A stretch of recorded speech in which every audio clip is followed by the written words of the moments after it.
What's up everyone, this is Dariusz Kalbarczyk, co-founder of MG Poland, JS Poland, Qwik Poland and WorkshopFest.dev. Welcome back to the JavaScript Master Podcast. Today we've got a special guest from Florida, USA, web developer, streamer, applied AI researcher, ladies and gentlemen, Ken Parsons.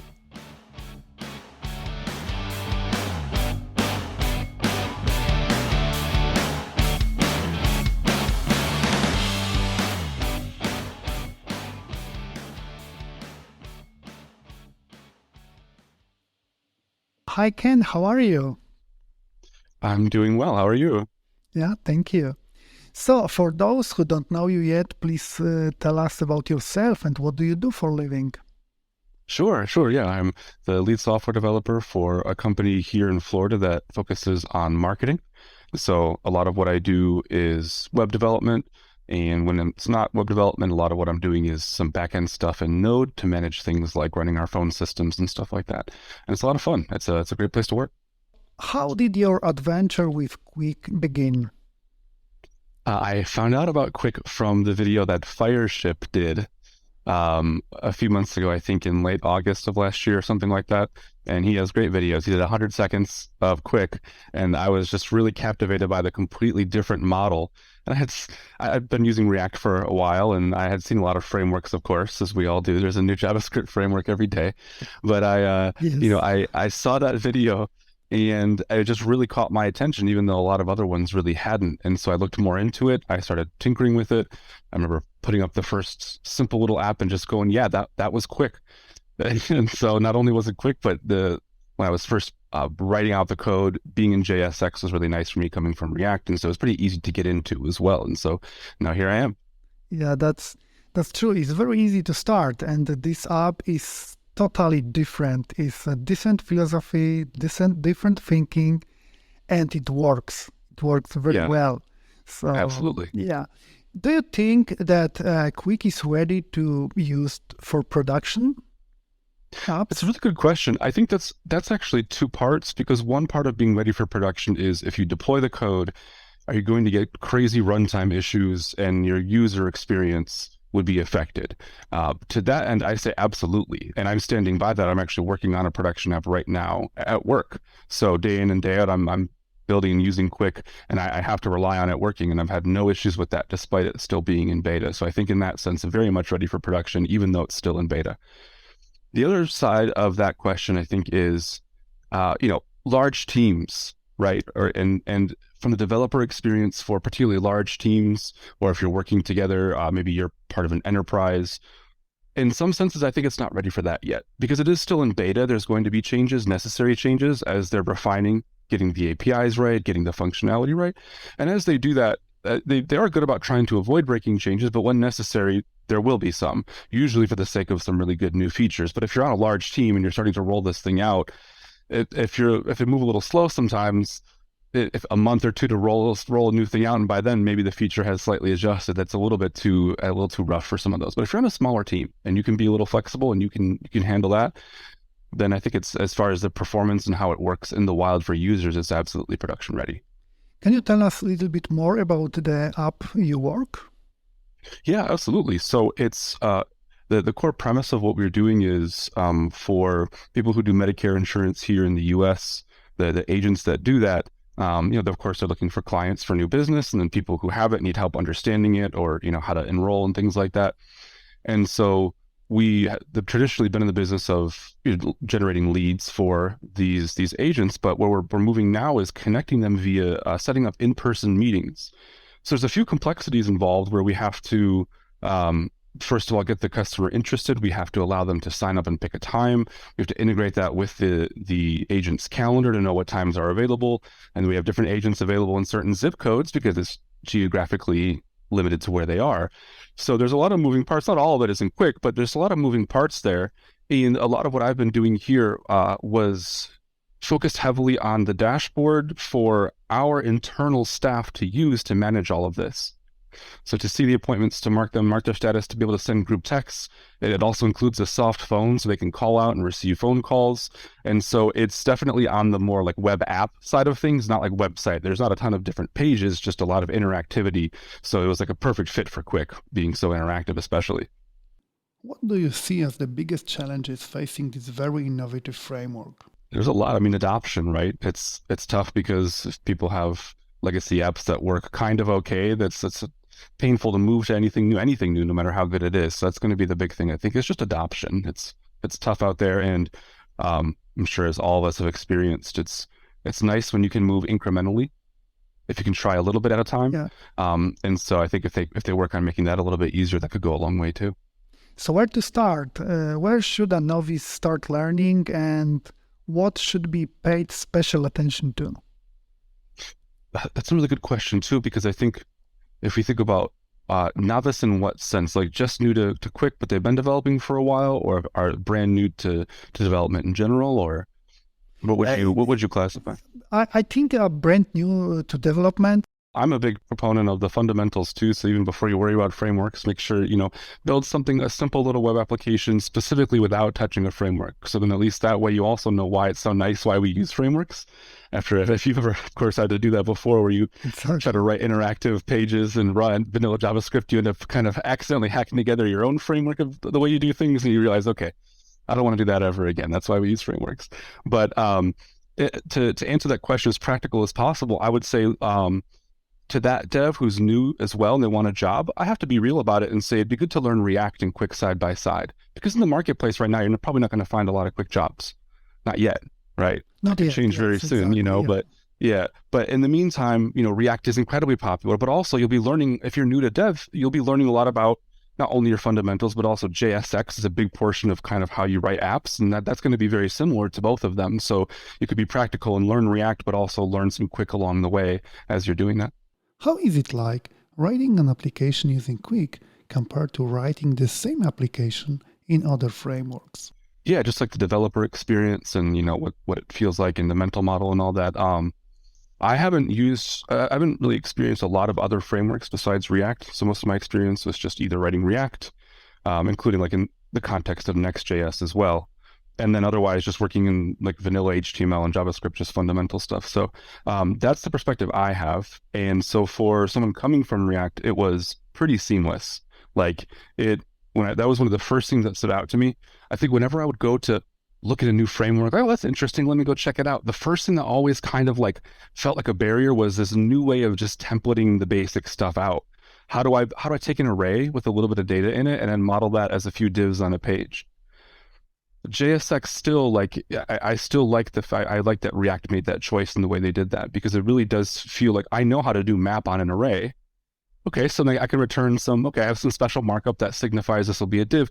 That's really natural. When you go to a new templating language, you got to learn their way of like for in. Oftentimes you have some pattern you have to use in that language. And so that was always kind of a barrier for me. So coming from React and being able to just spin up a TypeScript JSX project in Qwik, and I was like, okay, this already feels pretty familiar and I know how to do the basic stuff. And so I would say that transition was really nice when I first started learning it. So I'd say if you're coming from React or you've worked a lot with React, you'll feel very at home with Qwik like almost instantly. Okay, because of the JSX or other stuff also? That's a very fair question. Yeah, JSX is a huge part of it, but also it uses like functional components at its core now. So I should probably put a little asterisk. If you're still using a lot of like class syntax-based React, then it will feel a little bit different still. But if you're using functional components and hooks and things like that, we have very similar patterns for how you'd write. And then even the things where you have distinct differences like signals versus like state and use state and set state, even still how you write it and how it flows in the logic of your application still feels pretty familiar. If you've been writing React, then writing Qwik won't look very different at all. Yeah, so now the $1 million question, where do the benefits of Qwik really shine? Well, I think they really shine the more and more you keep building up on a single application. And I think it's kind of a side note, but I've noticed that because it's still newer, there are a ton of examples out there in the wild yet of things you can look at, like demos of it. And so the ones are usually people kind of tinkering and trying it out for the first time. So they might move over their simple 2-page website with a few things on it. And like it's incredibly fast. But to be fair to everybody else, any modern framework does that pretty well. If it's just 2 pages with no interactivity, okay, maybe it's a 91 on the Lighthouse score, right? But it's more than acceptable. But where you start to see the difference is once you're adding a lot of interactivity. You know, once you're rendering multiple things and once you're changing things out, and then you've got all these entry points into your application, and you realize how quick that bundle size grows in any other application. But then in Qwik, you realize I keep adding new things, and it's still like it still loads just as fast. I'm seeing that at work. You know, every week that goes by, we're pushing all kinds of new features really quickly, and every time it goes by, it still is loading and performing just as fast. And that's been really amazing to see that happen. And I have to also remind myself and anybody else listening, it's still in beta. And let me tell you, that team, they are like obsessed with performance. Like the team behind it, like Mishko and Manu, like and Adam, they are obsessed with performance. And so I can only imagine it's going to get better and better over time. It's not even in version 1.0 yet. Yeah, so yeah, that's definitely true. And what I really love in Qwik is this lazy loading for every small chunk of JavaScript. It's just amazing. It really is. Yeah. So It's incredible because you think about like all the little things that add up, all the little event listeners, but so much of that may never fire for a user, right? And so you say, why am I loading all these event listeners for 20 different interactions on a page? The user only clicks one, then they go to a new page. It's like all that wasted hydration work. And then one thing that I think is overlooked sometimes, I just want to point out to anyone listening, is the fair criticism might say, well, yeah, but I don't want a user to click and then wait for it to load in before the interaction happens. That's kind of a bad experience too. So I want to point out that even though it lazy loads, it's already fetching that on a service worker off the main thread after the page loads. So it loads very fast. Then the service worker spins up and it prefetches all of that. So that way when the user clicks it, it's just fetching it from the service worker. So it's like a couple millisecond latency to get it. So I just wanted to point that out too. So yeah, it's incredible to have it so surgical and how it can only change the things it needs to change. It's really cool. exactly. What do you think are the biggest areas of improvement for Qwik as a framework? Yeah. Okay. So going back to like the challenges they face, like, and I mentioned adoption, that's part of it. I think one big area of improvement, if they could, just for adoption, is if you could make it incremental a little bit, if you could have one page or even a big component within a React app somehow use Qwik for those pieces. It's a tough challenge because Qwik is so fundamentally different, but if they found a way to bridge that gap so people at work could try it, right? Hey, you're tasked with a new component or a new page you're putting together or something like that, you could say, you know what, I want to try Qwik on this one. And you don't have to change the entire app. Just that one piece could be Qwik. That'd be super helpful. Beyond that, right now, specifically, when we're speaking early March of 2023, they went through a lot of really, really good changes in the past couple of months, adding things like server actions, or like server functions, excuse me, and like loaders. I don't know if you had a chance to check those out yet, but like, because of that, some of the stuff is changing very quickly. A few of these are breaking changes, but because of that, a lot of the docs are falling behind. So as of right now, March 2023, the docs are a little bit behind. So you might stumble into a little bit of like, if you're first trying it, if things are a little bit confusing, you may have to hop in their Discord and ask for a little help here and there. So right now, they're really getting the data loading and fetching part down really, really well. And so as they refine that, if they lock that in, then they go back and clean up the docs, so they'll go a long way. So right now, I think documentation, as I continue to refine the data fetching and data loading. Can you explain what types of businesses, applications Qwik is especially good for? Yeah, yeah, sure. So I think one thing that is good to think about is that Qwik is really being built with edge networks and edge functions in mind up front. Well, you build an entire application that's all server-side rendered, but that server, so to speak, is just edge functions. And that's really powerful. So particularly if you have a global audience, then building on Qwik is nice because it's designed so well to easily integrate with the edge. Like you can pop it into Vercel and host it there. It'll run on their edge functions. You can run a different adapter in the CLI, and then within 2 minutes, you can go have the same app up over on Cloudflare or Netlify's edge functions. So if you have a global audience and you want to take advantage of the edge to serve content quick up front, it's very, very good at that. I think that, as you mentioned, if you're going to have a lot of interactions that'll build up over time, you have a lot of user interactivity, then Qwik will go a really long way for that. And beyond that, I think that businesses that meet all those like criteria all at once are things like if you're doing e-commerce is a really easy example, right? You've got global customers and you want to fulfill that fast. Speed matters because if it takes too long, they'll just click off and go to a new site, things like that. So when speed's critical too, so landing pages, e-commerce and things like that.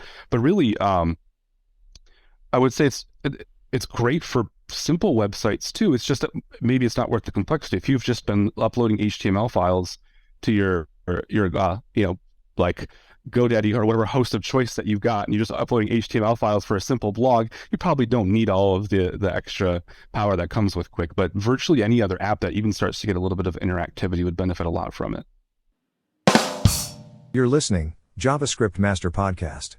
Listen, code, repeat. Everything you need to know to become an JavaScript super developer. How long would you expect someone with mid-level experience to take before becoming productive at Qwik? What would that process look like? If you're coming from React, as we mentioned before, it's a lot faster. I mean, the first couple of times you can write a few components and have a working app that you can adjust with some basic interactions without really any trouble at all. So you could probably do that in an evening. As you get into a little more, complex things that you're building through, you're into some interesting things like closures and how you have to kind of wrap some of them sometimes as QRLs, and you might be at like, what the heck's a QRL, and stuff like that. So you have to learn a little bit of that nuance. So you'll probably stumble into those as you go. If you're coming from, let's say, any other framework that doesn't use JSX or a lot of the similar patterns in React, then it could take a little while because you're learning those things too. So you might have to just take a few days just to get used to rendering a basic site in this new templating syntax, and how do you just try a few basic interactions just to get that down at all.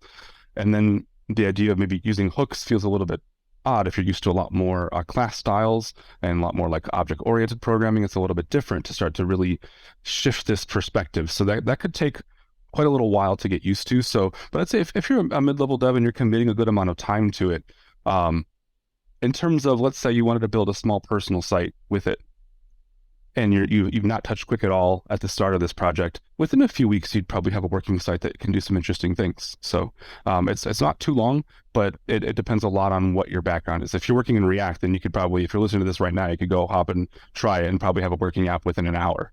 This was my last technical question, and I have few non-technical.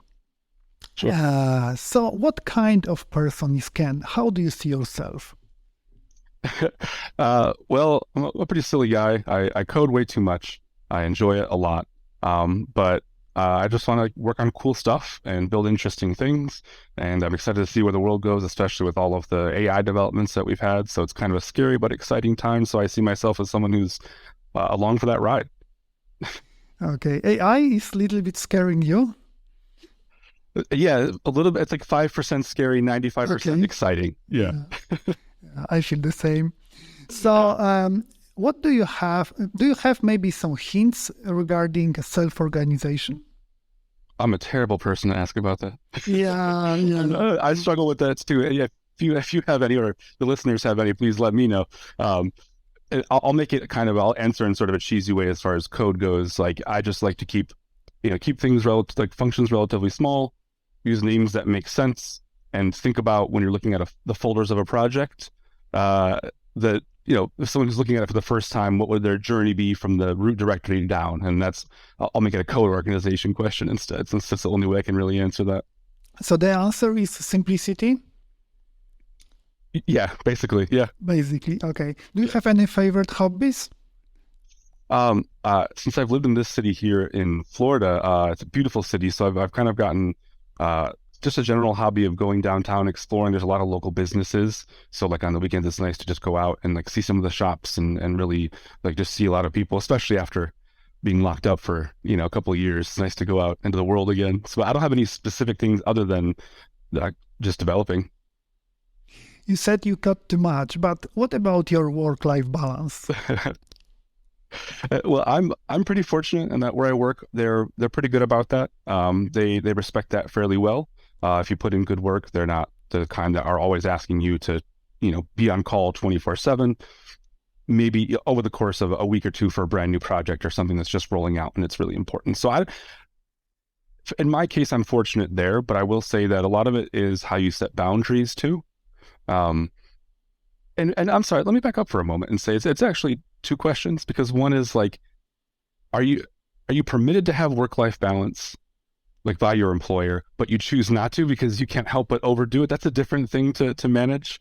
Some of that is, when I've fallen into that, I would find that I would just remind myself that if I take a break from this intentionally, it's to fuel the thing that I want to work on more still, right? It's to take a break so I can be more rested, so I can think clear, so I can do better work. And that's kind of how I trick my brain into doing that. But to then go back a bit and say, the other side of it is, if you don't have a problem with that, but your employer puts that pressure on you, right? That's a different thing. They put pressure on you to work a little bit more than what it was really agreed on.